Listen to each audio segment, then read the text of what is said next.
Hi, I'm Nathan and welcome to Teach the Table. Today I'm teaching you how to play Kingdom Builder. It's a simple little German game where you're building settlements around a map. It's simple enough that anyone can pick it up and play it pretty quickly, but it's also very different every single time you play it. So let's set it up and I'll show you how to do it.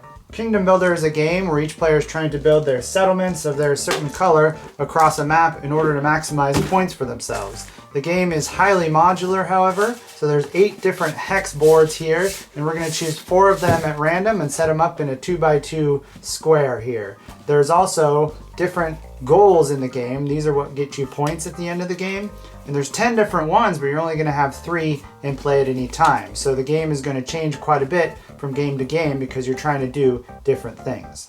Each game board is a little bit different in that each one has different configurations of terrains that you can build your settlements on, as well as these special hexes which are different on each one. Every single board has 1 or 2 of the little castle hexes, and those just get you points if you're able to build a settlement next to it.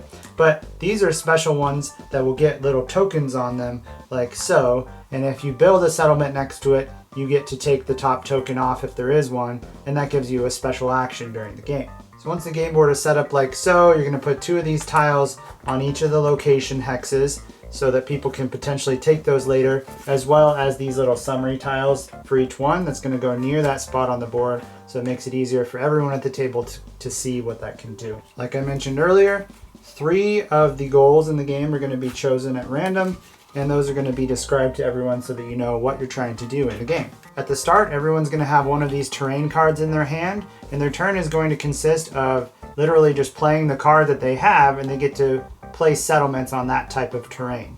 There's 5 different terrains in the game that you can build on, starting with grassland represented there, forest like so, flower fields, canyons, and deserts, which are the yellow ones. Starting with the player who has the starting player token, they are going to play their card, and they must place 3 settlements of their color on a terrain hex on the board of that type, in this case grass. So you could place them basically anywhere you like when you're starting out. However, as the game progresses, the rules of placing settlements are you have to place them adjacent to other settlements of the same color. So if it came back around to my turn and I had another grass card, I would have to place them at least 1 here because it's adjacent to my other settlements. And now there isn't any grass that's adjacent to that, so I could basically choose anywhere on the board I wanted to place my other 2.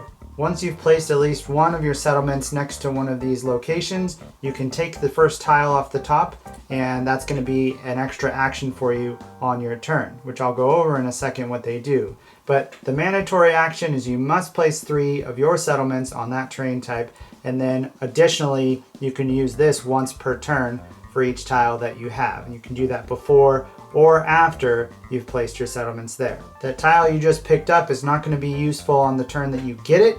However, it will at the end of your turn become active, so on your next turn you can use it. Once you've done your mandatory action and any extra actions that you can, you're going to discard your card and you'll draw a new one from the deck. So that gives you a chance to kind of plan your moves as other people are doing their moves. Once you've claimed a tile from one of the locations on the board, you can't claim that particular location again. So having 2 like this, I couldn't claim both of the tiles on there. And even if I built here again, I could not do that. But if there's 2 different ones, like over here and over here, there's 2 of the same one, well, those are in different spots. So I could potentially have grabbed 1 off of each. Play is going to continue around the board in a clockwise fashion, where each player is placing at least 3 of their settlements on the board, and the end of the game is triggered once one player has placed their very last settlement. So once they run out, they have no more in their supply, that triggers the end. And what you're going to do is look at who started the game, and the player to their right is going to be the player who ends the game, who gets the very last turn, so that everyone has a chance to have the same number of turns. I won't go into detail of all of the Kingdom Builder cards that get you points at the end of the game, but I recommend when you first have your 3 that you're choosing for the game that you go through the rule book and describe how those get points so that everyone understands it at the beginning. Some of them are very simple, like having the most settlements next to a water hex or having the most settlements next to a mountain hex, and some are more complicated, like having the most on each horizontal line or connecting locations, connecting a castle to a a location tile. So definitely describe it at the beginning of the game so everyone understands. I'll describe the extra actions you can do from the location tiles if you grabbed them on the board.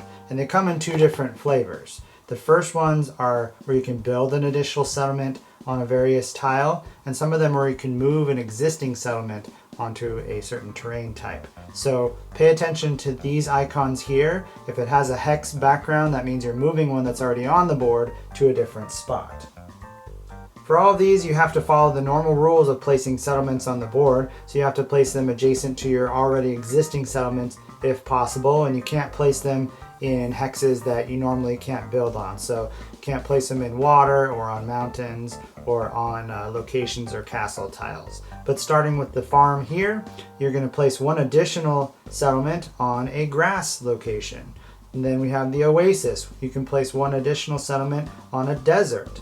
We have the tavern, which lets you build 1 additional settlement at the end of a string of at least 3 settlements. So if you have a row, either diagonal or horizontal, of at least 3 of your settlements already, then you can place 1 at the end of that.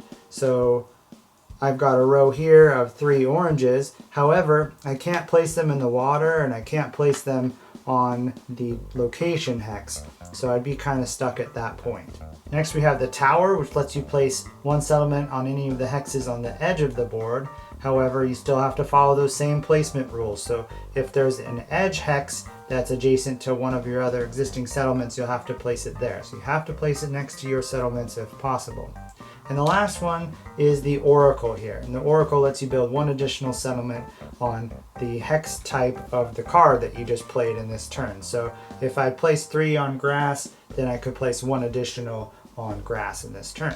The next action here is the harbor, which lets you move a settlement onto a water hex. So any existing settlement you can pick up and move onto one of these water spots still has to be adjacent to your other settlements if possible. But it's the only way you can build on water in the game, which lets you kind of jump over this river here so you can start building up here. Next we have the barn, which lets you move an existing settlement onto a hex of the terrain type you're playing in this round. So like previously, if I had just played a grass card, then I could put my 3 settlements on grass and then I can move an existing one onto a grass as well. So I could move this guy back to grass if I really wanted to. The last one here is the paddock, and that's a little bit different in that you don't need to build adjacent if possible. And what you're doing is moving an existing settlement 2 spots away in a straight line. The straight line can be horizontal or diagonal, but let's say that blue here had that, he could move this guy 1, 2, and actually jump over that river and start building up in this desert up here. When you have lots of these extra action tiles, you can use each one once in each turn. So in this case, I'd have 4 extra actions I could do if I wanted to. And a good way to keep track of that is flip them over so that it shows you what you can do in this turn.